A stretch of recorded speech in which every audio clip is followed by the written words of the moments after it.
Come with me as I take you through trendline drawing on Balkrishna Industries.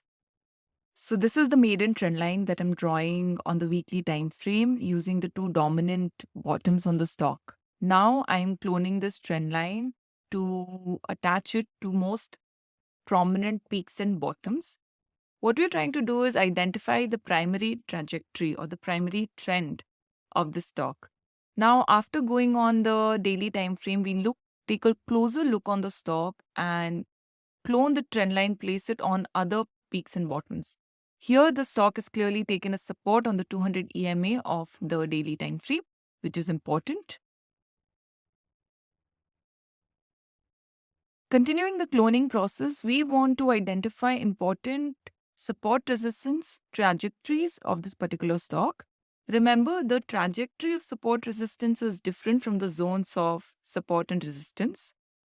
This trajectory helps us to identify support resistance levels as the prices unfold into the future in territory where we don't have past price activity to refer to.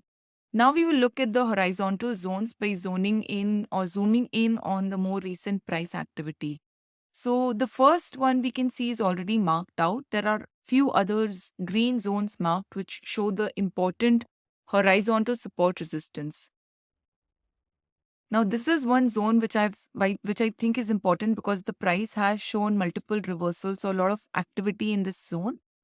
And this resistance is clearly a major resistance. I believe that Balkrishna industry, given the primary trajectory, has been underperforming against its own usual price activity. Over the last 2 years, the stock has been in a sideways consolidation, even though it looks like it's near the all-time high. If this major resistance can get breached, I believe the stock will unfold into a massive uptrend, continuing higher and higher into the trajectory. Once the breakout gets breached, these trend lines which have been drawn will continue to become